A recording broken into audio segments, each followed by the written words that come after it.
Pretty cool. Have any more questions, Justin? Yeah, Vicky, right before we hopped on here, I saw that the Cook Series was going to go road course racing next year at Sonoma, California. When you look at that, does that interest you to get back in a NASCAR course for a one-off race? Given your road course background and you've already been a part of that series back in the day?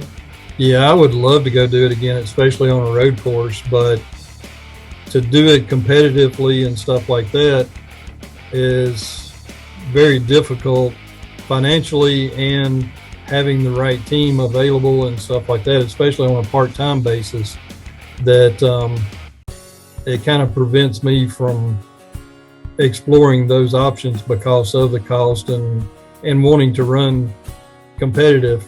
The TA2 class goes to a lot of really good racetracks. Pretty much every track on the schedule is really good racetracks. So I think for right now I found a home there along with some club racing, because I don't do the full schedule on Trans Am because of business and everything else that I've got going on. I run a partial schedule there and then do some club stuff at Road Atlanta, and this past weekend we were at Watkins Glen running a club race there instead of a Trans Am race. So I think to answer the question, yes, I would love to. I'd be interested and would love to do some more of the truck stuff, but I found kind of a home at where I'm at right now, and we know we could go and run competitive with the what it costs to run competitive at this level. Nice. So what races do you have coming up? You said you took a break from the one series this weekend, ran at Watkins Glen. So what's your schedule going to be like, say, in the next 3, 4, 5, 6 weeks? In 3 weeks, we run our Southeast Championship race at Savannah at a track called Roebling Road Raceway. That's like October 24th or 25th will be our next event. Ooh, my birthday. Nice. We'll try to win it for your birthday. But yeah. That's our championship end of the year race. And then 2 weeks after that, we go to Road Atlanta and run what they call the ARC, which is the Atlantic Road Racing Championship event. Kind of a big deal in this area. So that's our next 2 races. That'll finish out our year, and then we go into trade show season. We go to the Performance Racing Industry Show in December and exhibit there with our products, and then we start up next year. That's really cool. Just wondering, that big weekend in Nashville where TA2 competed, what was your reaction to hearing you would go to Nashville? Yeah, I was really pleased that it is on the schedule for next year. When we left there, it was such a good event that we felt like it was a shoe-in, no-brainer kind of deal that we would be back next year. But it's good to have that confirmation that we are going back, and we definitely plan on being there for that.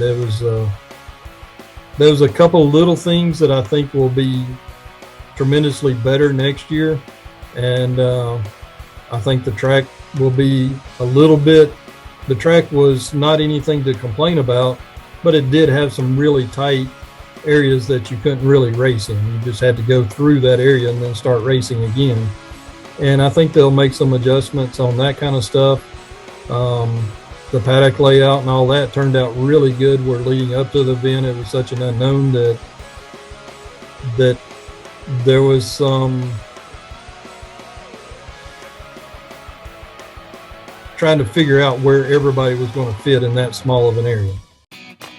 They really figured it out well, and going into next year, I think all of that stuff, the logistics of everything will work out really well. and have another really big event.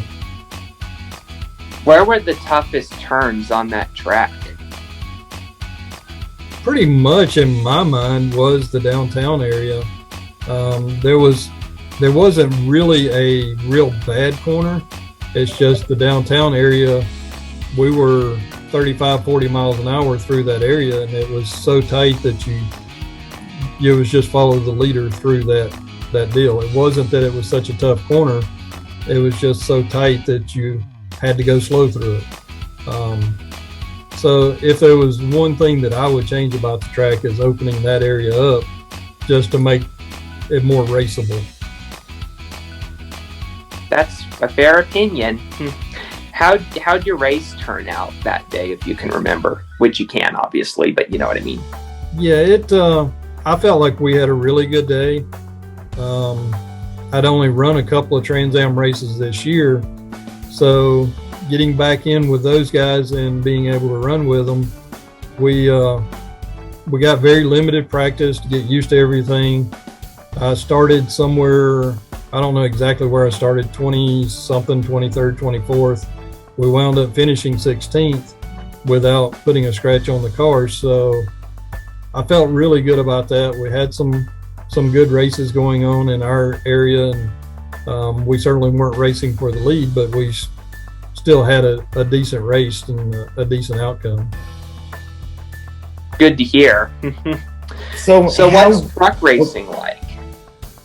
The truck race was that everything was really good, but we were a one truck private,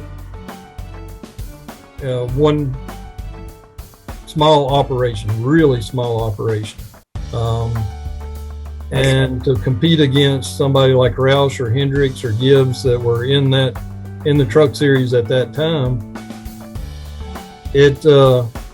it really got either frustrating or disheartening or whatever kind of word you want to put on it, of going to the track knowing you couldn't compete against those guys, that you were racing for 20th or 30th position every weekend instead of a top 10.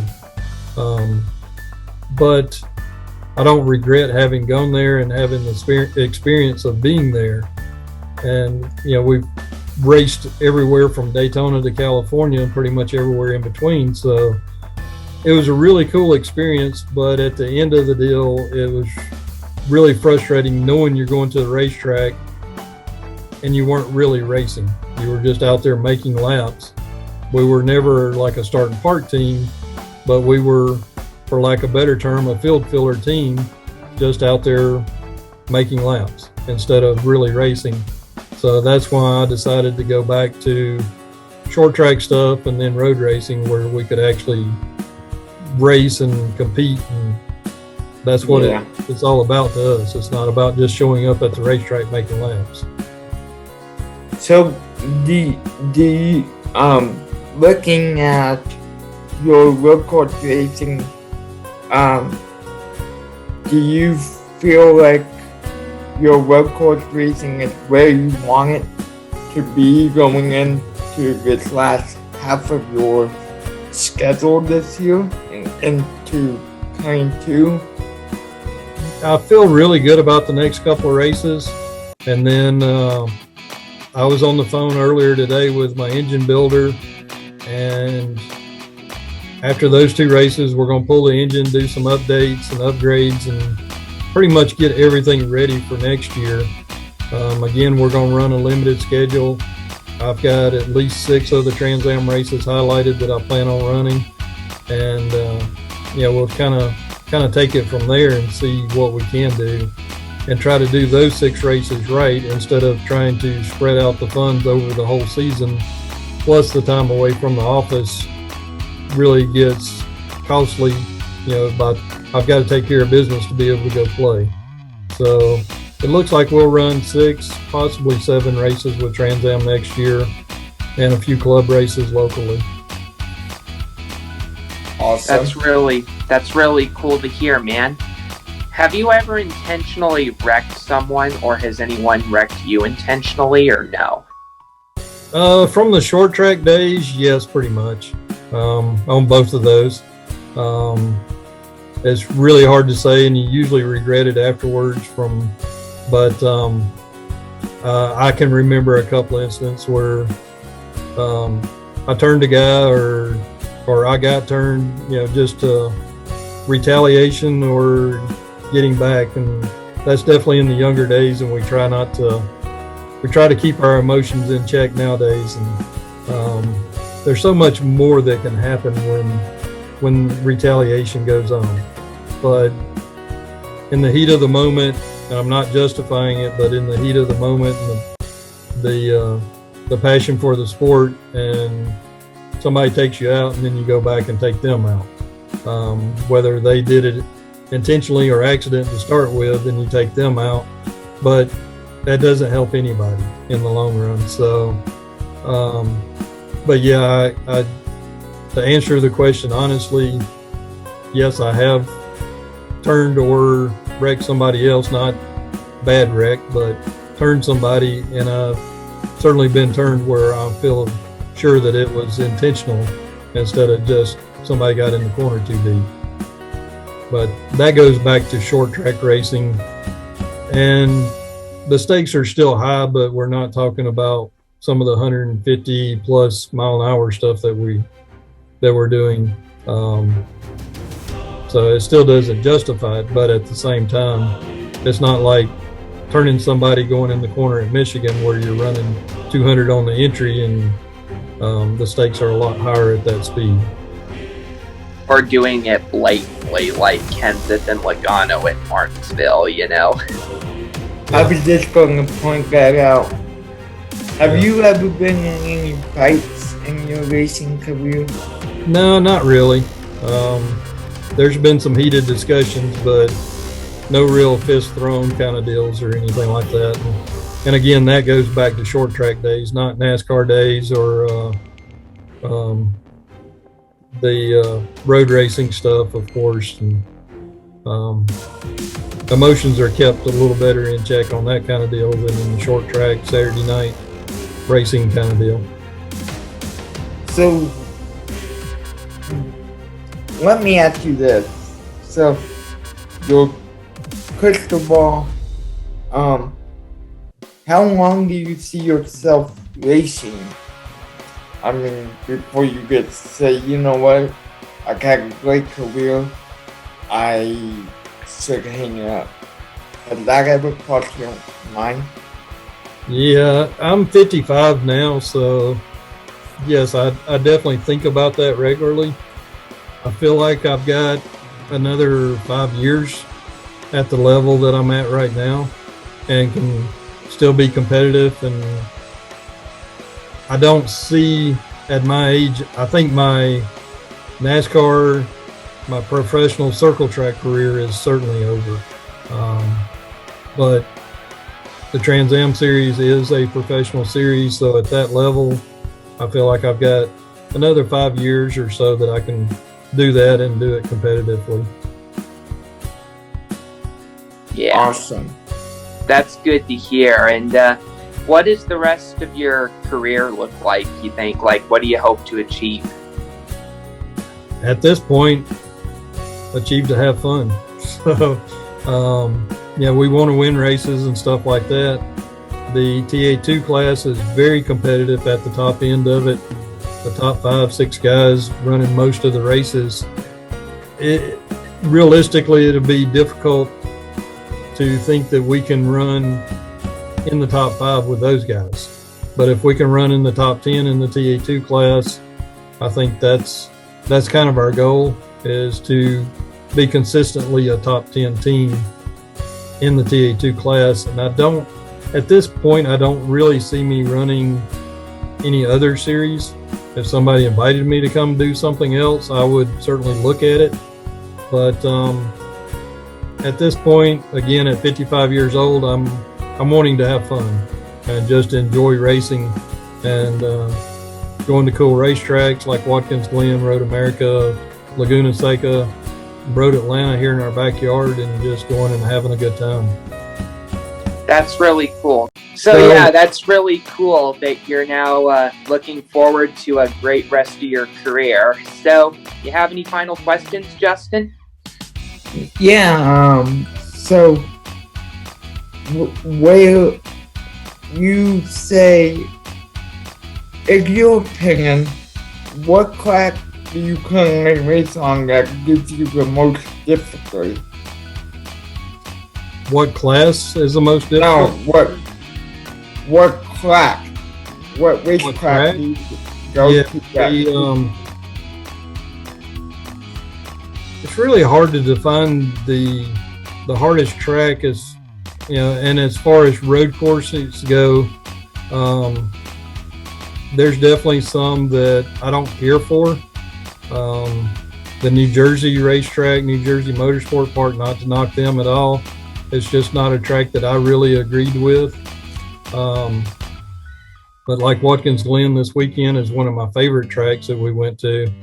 And I like fast and flowing tracks. I don't really like the slow tracks with really tight corners that you almost got to stop and get through.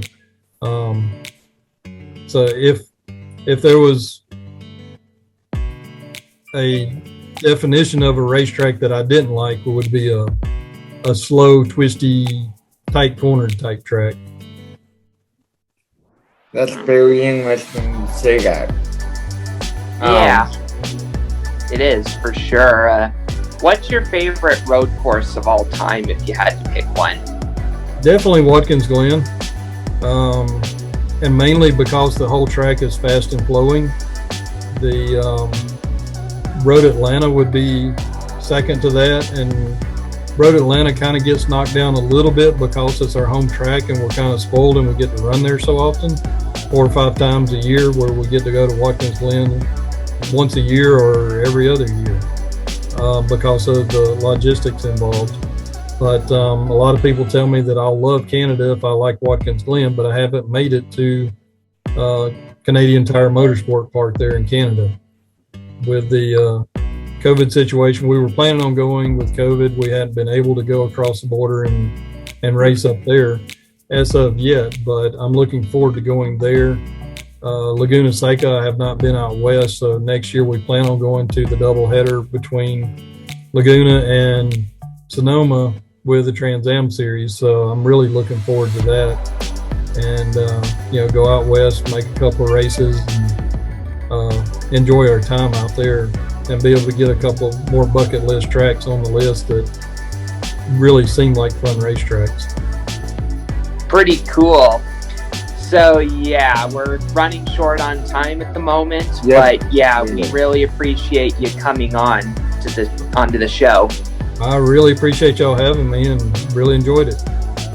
We really enjoyed having you. So what's your business that you run outside of racing? The name of it is pitboxes.com. The pit boxes for all the racing industry, and for pretty much every level of motorsport, from go-karters up to professional level stuff. We build the toolboxes for them, and we do a lot of stuff outside of motorsports with disaster relief stuff, medical industry, military, display applications, just anything that needs to be mobile and put on wheels. That's what we're all about. That's really cool. The business, everybody, is right here. Magic of editing, So on behalf of me and Justin, we thank you, Ricky, for appearing on Stories from Motorsports. All right, thanks for having me. No problem.